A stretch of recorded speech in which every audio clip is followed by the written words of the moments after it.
A reading from St. John's Gospel, chapter 20. Early on the first day of the week, while it was still dark, Mary Magdalene came to the tomb and saw that the stone had been removed from the tomb. She stood weeping outside the tomb.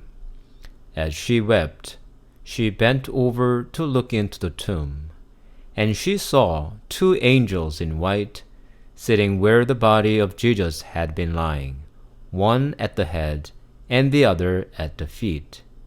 They said to her, "Woman, why are you weeping?"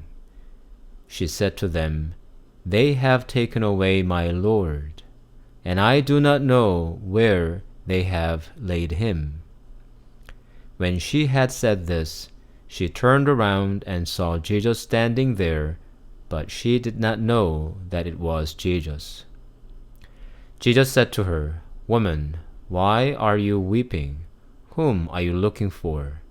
Supposing him to be the gardener, she said to him, "Sir, if you have carried him away, tell me where you have laid him, and I will take him away." Jesus said to her, "Mary." She turned and said to him in Hebrew, "Rabboni," which means teacher. Jesus said to her, "Do not hold on to me, because I have not yet ascended to the Father. But go to my brothers and say to them, I am ascending to my Father and your Father, to my God and your God." Mary Magdalene went and announced to the disciples, "I have seen the Lord." And she told them that the Lord had said these things to her.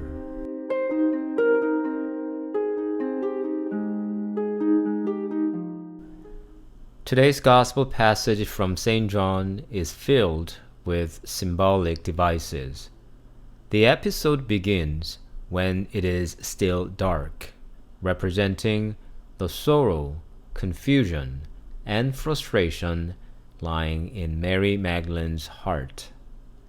The space of this episode is a cemetery, a place of the dead. And she stood at the mouth of Jesus' tomb, an entrance to despair and oblivion. But all these sorrowful signs are so dramatically transformed into miraculous joy. The tomb turns out a new womb for eternal life.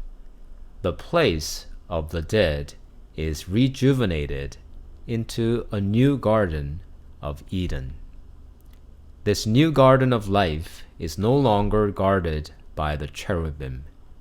No longer the flaming sword prohibits anyone from the way to the tree of life. Rather, two angels console the woman, and the tree of life stands before the woman and calls her. This new Adam once again gives the woman her name, Mary, as the first Adam gave the first woman a name, Eve. As receiving her name, she recognizes her Lord. She found the tree of eternal life. What happens next? The first woman, Eve, brought Satan's lie to her man, Adam, and they both fell into sin and death. Now, Mary Magdalene brings the truth of the Lord's resurrection to the disciples. She brings the news of eternal life to men. Was this beautiful parallel a part of the providential plan? Probably yes. However, there is one thing to note. The first woman was given to Adam. She was created and placed in the Garden of Eden. But now, this woman, Mary Magdalene, went to the place of the resurrection on her own. She was not sent by the apostles. Before his death, Jesus didn't ask her to visit his tomb on the third day. She ran there because she loved the Lord. She was chosen as the apostle to the apostles because she went to the garden of life on her will. It is commonly said that Mary Magdalene used to be a woman of the street. But through Jesus, she received hope, and she became the first witness of the resurrection. No matter how sinful we were, the Lord gives us hope. And if we only have the will to approach Him, He gives the fruit of the tree of life. All we need is run to Him, even when it is still dark.